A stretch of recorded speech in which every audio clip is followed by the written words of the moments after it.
Então, primeira epístola de Pedro, capítulo de número 2, versículos de 1 a 10.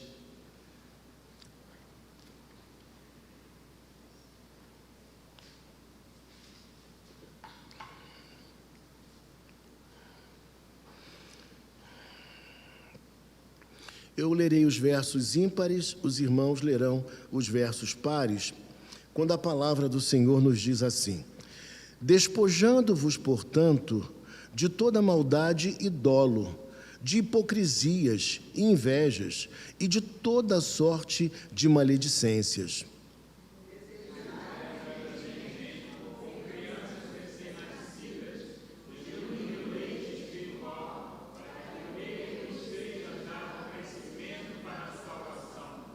Se é que já tendes a experiência de que o Senhor é bondoso.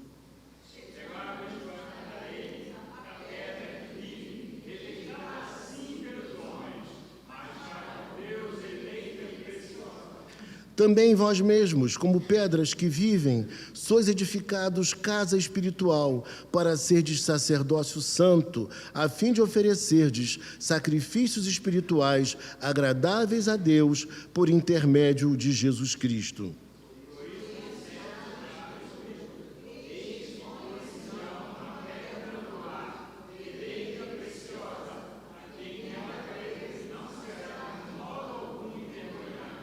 Para vós outros, portanto, os que credes, é a preciosidade, mas para os descrentes, a pedra que os construtores rejeitaram, essa veio a ser a principal pedra angular.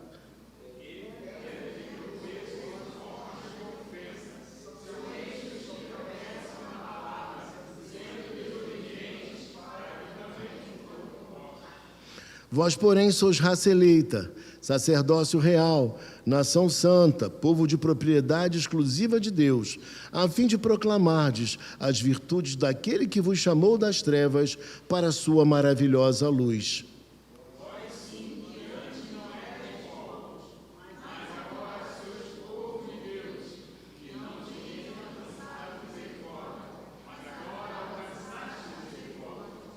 Amém. Oremos. Senhor Deus e Pai, obrigado, meu Deus, por este momento, pela possibilidade que temos, Pai, de expor a Tua palavra. E te pedimos, Pai, que o Senhor fale conosco nesta hora. É o que nós mais precisamos, Pai. E por isso, desde já, nós te agradecemos, porque o fazemos em o nome santo de Jesus Cristo, o Teu Filho amado. Amém.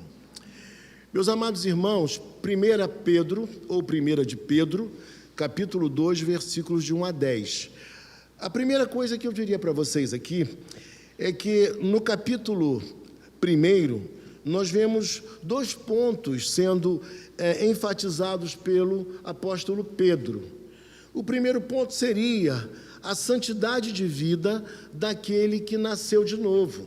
Ou seja, todo aquele que nasceu de novo, aquele que é separado por Deus, ele é santo de um certo sentido, mas ele precisa viver em santidade.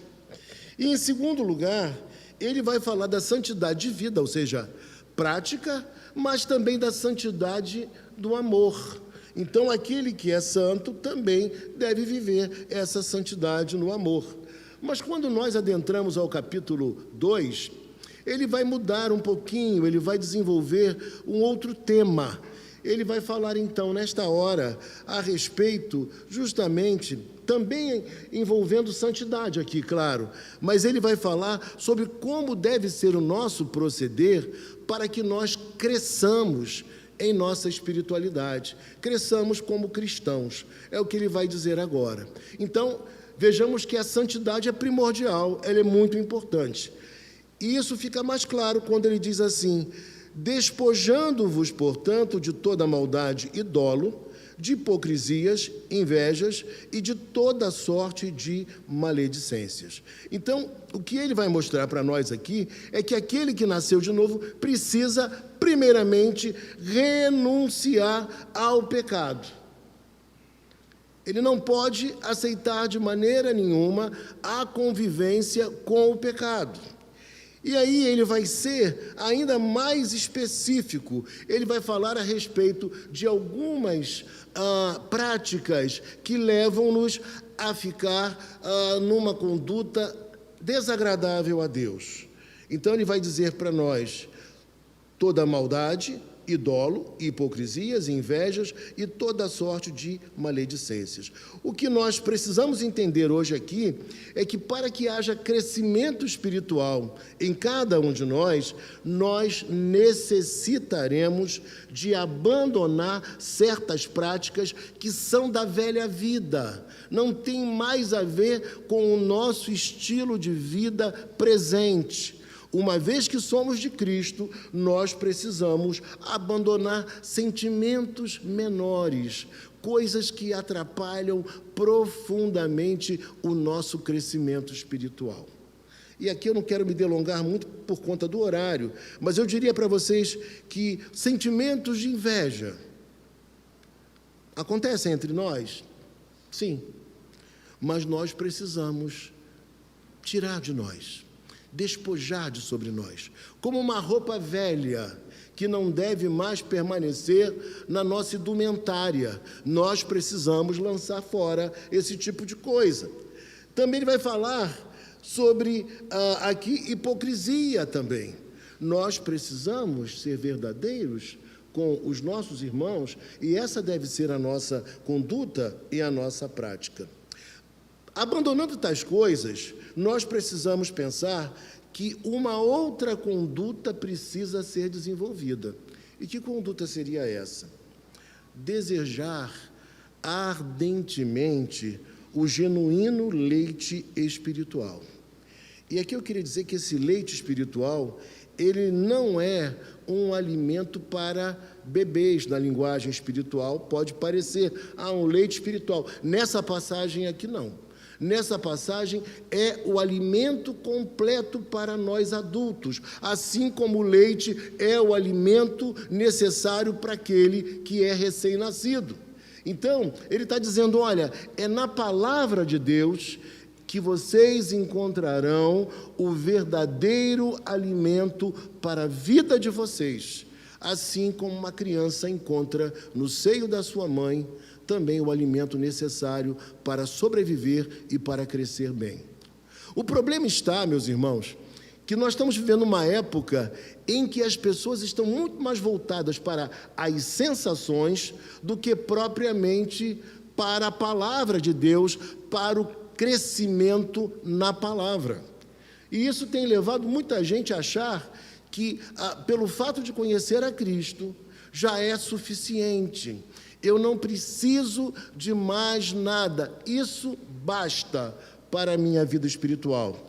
E aqui o apóstolo Pedro vai nos dizer que não é bem assim. Veja só o que o texto diz: desejai ardentemente, como crianças recém-nascidas, o genuíno leite espiritual, para que por ele vos seja dado crescimento para a salvação. E aí você vai me perguntar, mas pastor, nós não somos salvos? Sim. Nós somos salvos, nós estamos sendo salvos e nós seremos salvos. É o que nós aprendemos pela Bíblia. Ou seja, se nós morrermos hoje, já estaremos com Deus. Mas a salvação completa, consumada, ela só ocorrerá quando o Senhor retornar e inaugurar um novo céu e uma nova terra. Mas nós já somos salvos. Mas para que nós desenvolvamos a nossa salvação, nós precisaremos de conhecimento das Escrituras. Só que, por vezes, o crente ele é profundamente negligente com o conhecimento da palavra de Deus. E ele não consegue fazer uma coisa muito importante, pegar a palavra, aquilo que ele aprendeu, e colocar em prática no seu dia a dia, ver o que a Bíblia diz na tomada de decisões, para tomar as decisões corretas, olhar os princípios bíblicos.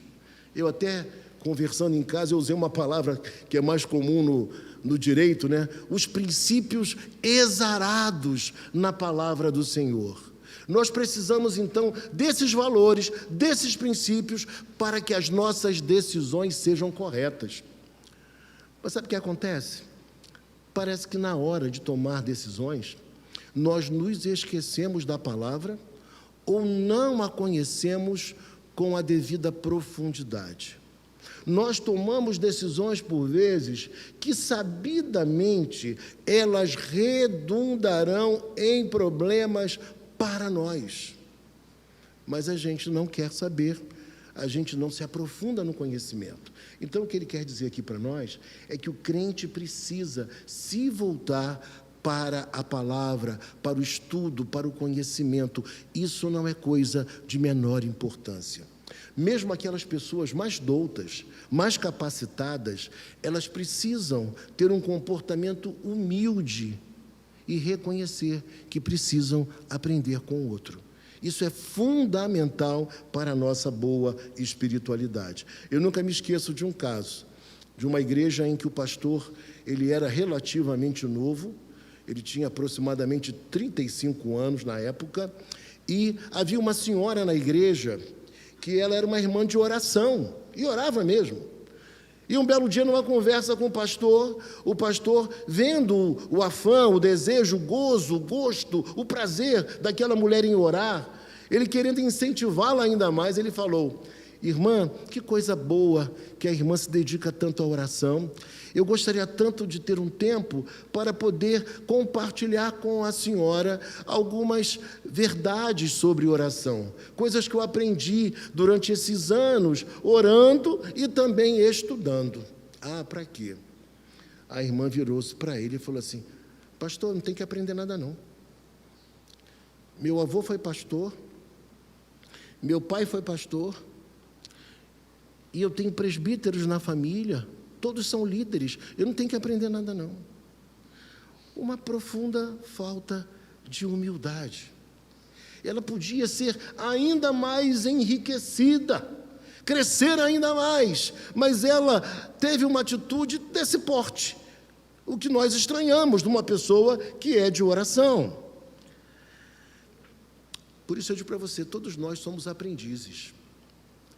Todos nós, de vez em quando, somos surpreendidos, às vezes por pessoas quase que iletradas, mas que nos surpreendem com o saber que nós ainda não possuímos. E aí o texto prossegue dizendo para nós assim, veja comigo: se é que já tendes a experiência de que o Senhor é bondoso, e o Senhor é bondoso, chegando-vos a Ele, a pedra que vive. Aqui uma coisa importante: chegando-vos a Ele, a ideia é de ir ao encontro do outro, sabe para quê? Para permanecer junto com o outro. O termo aqui traz essa ideia, não é a ideia apenas de você se aproximar e depois ir embora, de você se aproximar e logo na sequência se distanciar por algum motivo, não. Aqui a ideia é uma ideia de permanência e de comunhão íntima.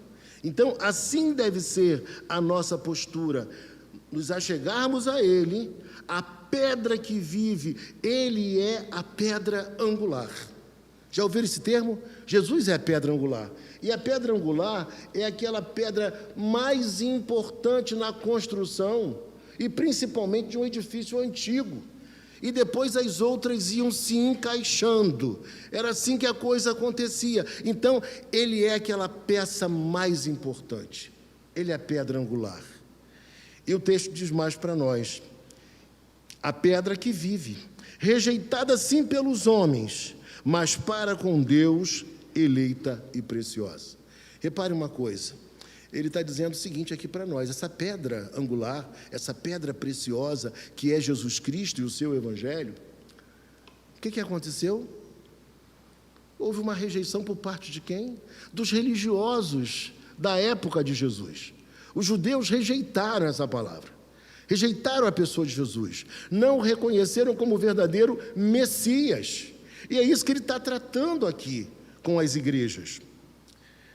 E aí o texto diz para nós: mas para Deus essa pedra, ela é profundamente especial. Ela é uma pedra eleita e preciosa. E a gente fica pensando em nossos dias, quantas pessoas têm abandonado a Cristo Quantas pessoas têm se distanciado do Evangelho? Quantas pessoas têm rejeitado até mesmo ouvir a mensagem do Evangelho? Elas não querem ouvir a mensagem do Evangelho. E quando você vê uma moça, como eu vi, não quero citar nome, mas vocês devem ter acompanhado na imprensa, uma moça que era tão bonita, cantora, com um testemunho de conversão tão belo, e aí puseram a foto dela com Cristo. Vocês viram isso na televisão, na internet? A foto dela com Cristo, sendo cristã, e a foto dela sendo agora longe do Evangelho. Vocês viram isso, não? Ninguém viu? Viram, não viram? Irmãos, que tristeza dá em nós. Uma moça linda, bonita, que dava testemunho, um cabelo comprido, uma voz boa, uma moça elegante, feminina. Essa moça agora está estranha, ela está esquisita. E todo mundo, até quem não é crente, é assustado com o estado em que ela se encontra. Queridos, eu sei que alguns assistiram, devem estar lembrando e associando quem eu estou me referindo. Mas essa pedra, ela é preciosa, é eleita, é abençoada. Versículo 5: também vós mesmos, como pedras que vivem, sois edificados casa espiritual, para serdes sacerdócio santo. Aqui você consegue entender a imagem. Imagina você uma construção. Jesus é a pedra angular, e existem outras pedras se encaixando. E cada pessoa que larga o mundo, que larga o pecado e que se volta para Cristo, ela vai sendo inserida nessa construção e vai se encaixando perfeitamente nessa construção. Olha que imagem espetacular. Cada um daqueles que vão largando o pecado, vão ouvindo a mensagem de Cristo, estão vindo a Cristo, vão se encaixando perfeitamente nessa construção. E isso é maravilhoso perceber. E o que é interessante é que cada peça, vamos pensar em tijolos, que fica mais fácil para nós. Cada peça dessa, cada tijolo desse, bem encaixado, diz respeito ao corpo de Cristo, que aos nossos olhos, por vezes, ele está desorganizado, pelas falhas, pelos erros, pelos desentendimentos, mas na perspectiva divina, tudo está devidamente assentado, colocado no lugar certo, perfeitamente. E aí, quando a gente olha para o texto diz que essa imagem traz a nós também a ideia de um sacerdócio santo, um sacerdócio que não é a nação de Israel, não é a tribo de Levi agora, mas pensando na nova aliança, pensando no cristianismo, nós agora pensamos que todos nós aqui somos sacerdotes. Eu não sou mais do que você em nada. Os presbíteros aqui presentes, eles não são mais do que vocês em nada. Temos funções diferentes, responsabilidades diferentes, mas todos nós somos sacerdócio santo, todos nós somos sacerdócio real. O Senhor nos escolheu para que nós sejamos santos. Sabe por quê? Eu vou pregar qualquer hora sobre isso aqui. O sacerdote no Antigo Testamento, ele precisava ser alguém perfeito. E isso aponta, diria eu, de forma figurada, para nós hoje. Nós precisamos também de perfeição. Claro que não seremos totalmente perfeitos nesse plano, mas Deus requer de nós coerência, santidade, bom senso, equilíbrio. Tudo isso precisa estar presente naquele que nasceu de novo. E o texto diz para nós ainda assim: a fim de oferecer de sacrifícios espirituais agradáveis a Deus por intermédio de Jesus Cristo. Hoje nós prestamos a Deus um culto aqui, estamos prestando ainda. Nós cantamos louvores a Ele, que é o fruto de lábios que confessam o seu nome. Ou seja, nós somos sacerdotes na nova aliança. Toda a igreja, todo o povo do Senhor é agora sacerdote. E se nós somos sacerdotes, se era requerido santidade do sacerdote do Antigo Testamento, também é requerido de nós hoje santidade no Novo Testamento. Nós precisamos ser santos, ter uma vida coerente, tomar as nossas decisões com sabedoria, ter um coração aberto para amar, não guardar rancor, não guardar sentimentos ruins contra as pessoas, principalmente contra os nossos irmãos. E o texto prossegue dizendo então para nós assim: por isso está na Escritura, eis que põe em Sião uma pedra angular, eleita e preciosa, e quem nela crê não será de modo algum envergonhado. Fala a respeito de nós, os que cremos. Para vós outros, portanto, os que credes, é a preciosidade, mas para os descrentes, a pedra que os construtores rejeitaram, essa veio a ser a principal pedra angular, aquele que foi rejeitado pelas pessoas, por Israel, pelas religiões da época lá de Israel, pedra de tropeço e rocha de ofensa. Esse versículo ele tem a ver com aqueles que desobedecem, são aqueles que tropeçam, são aqueles que não conseguem se manter firmes, porque a pessoa de Cristo não é recebida por eles da maneira adequada. E por fim, meus irmãos, eu estou resumindo por conta do horário, estou correndo um pouquinho, me perdoem.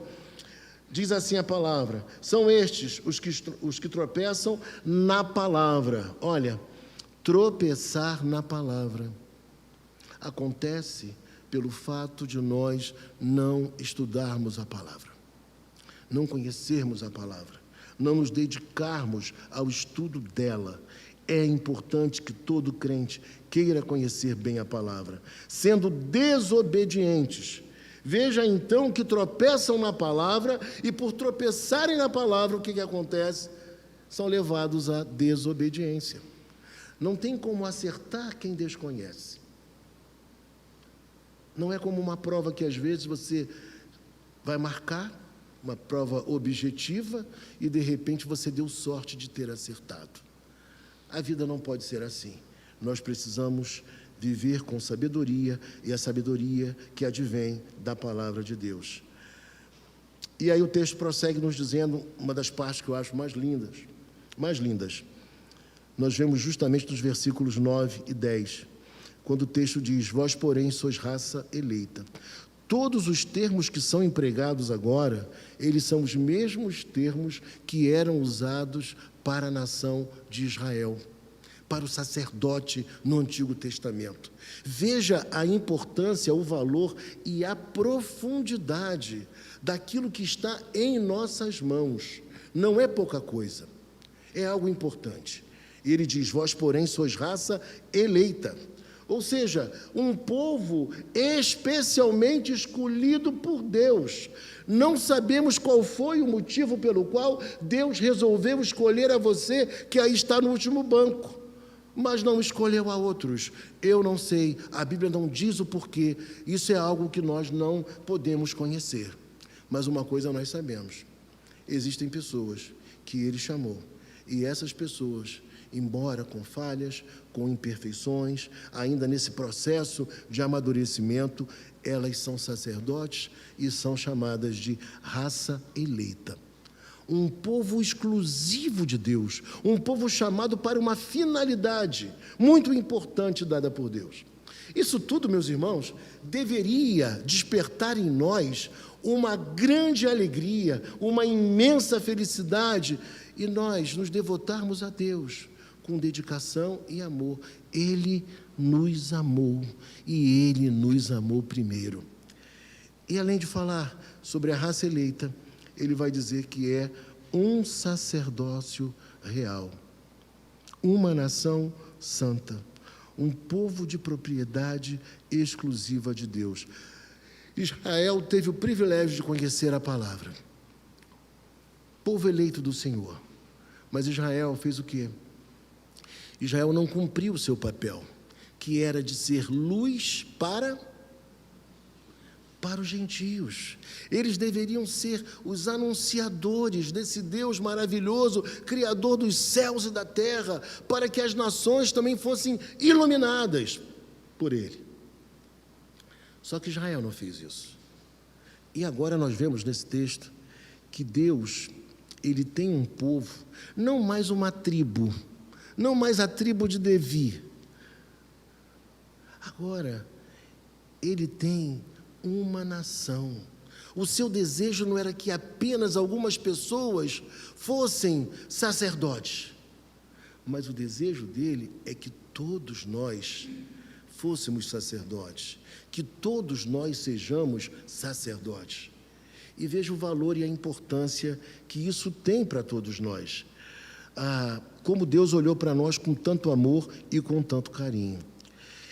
E Ele fala mais, que nós somos propriedade exclusiva dEle. Ou seja, Deus em Cristo não aceita nos dividir com mais ninguém. E talvez esse seja o grande incômodo do Evangelho. As pessoas, quando olham para o Evangelho, falam: meu Deus, parece que só eles são salvos, só eles herdarão a vida eterna. Não é por arrogância nossa, de forma alguma, muito pelo contrário. Mas a palavra do Senhor nos diz que o Senhor nos escolheu como povo seu, como propriedade exclusiva dEle, e com uma finalidade. Qual é a finalidade? Veja comigo. A fim de proclamardes. Proclamar tem a ver com anunciar. Proclamardes as virtudes daquele que vos chamou das trevas para a sua maravilhosa luz. O texto está dizendo então para mim e para você, que esse chamado de Deus tão glorioso, tão honroso, é para que nós levemos o seu nome às demais pessoas. Que as pessoas conheçam o amor de Cristo através de mim e de você. Vocês sabiam que 95% das pessoas, é uma pesquisa, é uma pesquisa que não é uma pesquisa igual daquele senhor que inventa da cabeça dele, não, mas é uma pesquisa de verdade, uma coisa científica. 95% das pessoas nunca teve a oportunidade, ou nunca levou uma outra pessoa a Cristo. 95% das pessoas não podem dizer assim: olha, eu evangelizei fulano e fulano se converteu, ouviu a palavra de Deus e foi salvo. Isso mostra para nós que nós precisamos evangelizar, que nós precisamos falar do amor de Cristo para as pessoas, porque nós fomos chamados para anunciar, para comunicar o amor do Senhor. O ide todos nós conhecemos. Ide por todo o mundo e pregai o Evangelho a toda criatura. Portanto, para anunciar o amor daquele por nós que nos tirou das trevas e nos transportou para a sua maravilhosa luz. Como você que descobriu a luz, ou seja, descobriu a Cristo, você que ouviu a palavra e conheceu a Ele, como não falar para as pessoas à sua volta do amor dEle, de quem Ele é, dos seus atributos, de como Ele salva, de como Ele transforma vidas, de como Ele dá sentido à nossa existência? É assim ou não é assim? Ou pelo menos não deveria ser assim. Eu pergunto a você, qual de nós, quando vai a um bom restaurante, a uma boa cafeteria, não compartilha pelo menos com os amigos mais próximos o seu encantamento com aquele lugar que te fez tanto bem? Todos nós, sem exceção. É assim ou não é assim? É assim. Eu diria para você na manhã de hoje, como não falar daquele que perdoou os nossos pecados, que deu sentido à nossa vida, que nos concedeu salvação, que trouxe uma nova esperança e razão de viver a cada um de nós. Como ficar silentes? É impossível, não. Nós temos que falar para as pessoas desse amor, para que elas também sejam salvas. Esse é o nosso grande papel.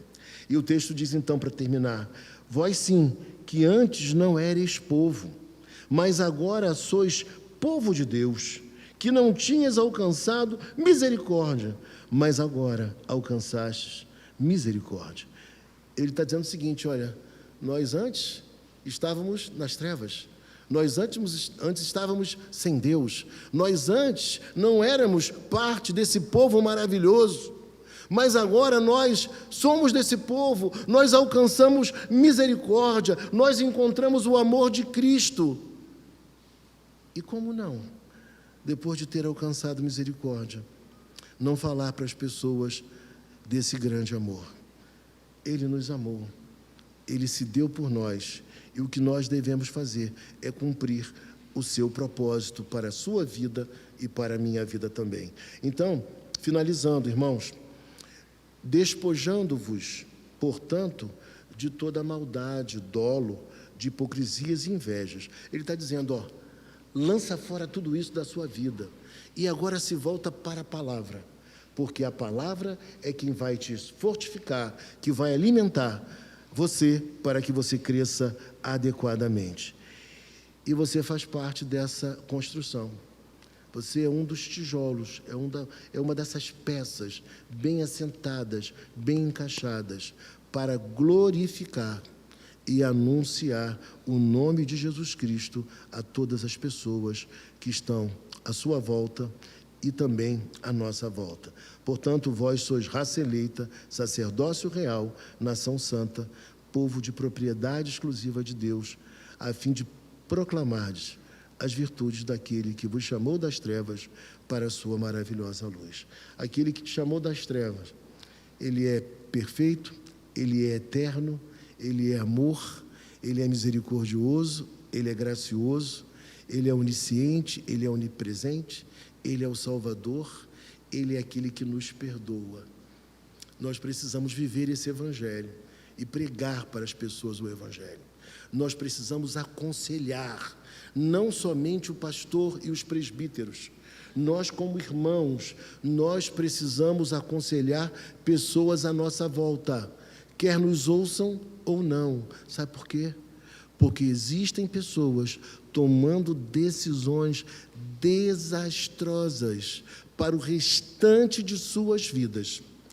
E é a nossa palavra, é o nosso sacerdócio em Cristo que vai ajudar a essas pessoas a repensarem os seus caminhos, a pensarem duas vezes naquilo que estão fazendo. Como eu desejaria, meus irmãos, abrir a internet amanhã, ou então ligar a televisão e ver no jornal, tal artista, que antes for evangélica, que depois deixou o evangelho para a vida secular, não por cantar na vida secular, mas por adotar aquele estilo de vida muito estranho, esquisito. Ela caiu em si e voltou outra vez ao evangelho. Voltou para Cristo, arrependida, transformada e mudada. Era o que eu mais gostaria de ouvir. Eu tenho certeza que você está aqui nesta manhã. Existem pessoas que você gostaria de ver também servindo a Cristo, sendo do Senhor. Pessoas que você ama, pessoas que você atribui valor, que você tem consideração, apreço, que você ora por elas, pede por elas. Eu creio que Deus possa salvar essas pessoas e creio que você será o sacerdote, um instrumento de Deus para a salvação dessas vidas.